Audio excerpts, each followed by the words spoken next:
All right, I'm going to talk to you guys about electric pumps. So if you have an inflatable paddleboard, you've probably tried to pump it up with the single cylinder hand pump that it comes with, and that can be an incredibly daunting task. It takes quite a while and it drains a lot of your energy.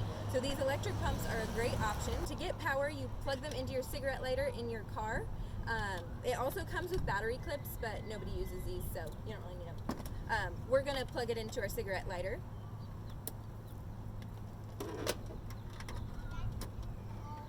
All right, and we're good to go. We're going to talk about the valve next. So this valve on the back of your paddleboard, it has two positions, so it's just like a soap dispenser. If you push it down and turn it, it'll stay in the down position, and if you push it and turn it again, it'll pop back up.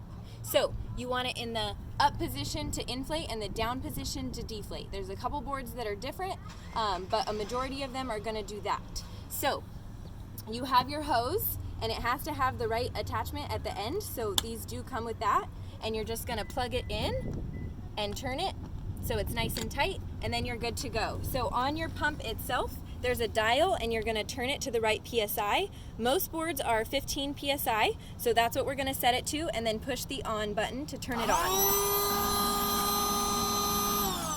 And it's a two-stage pump, so it's going to start just like that, and then once it gets up there a little bit, it's going to kick in, it's going to get a lot louder, and it's going to be able to get your board all the way up to pressure.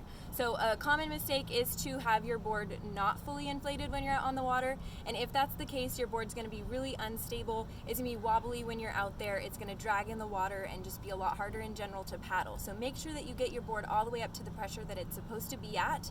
And that's where that single cylinder hand pump can be really hard to get it all the way up there. So these do the work for you. It takes about 10 minutes, but it depends on the size of your board. There is also a deflate option on the pump, so you can plug it into there and then suck the air back out. I like to just lay on it and take a nap, and that'll let the air out of it too. So whatever floats your boat.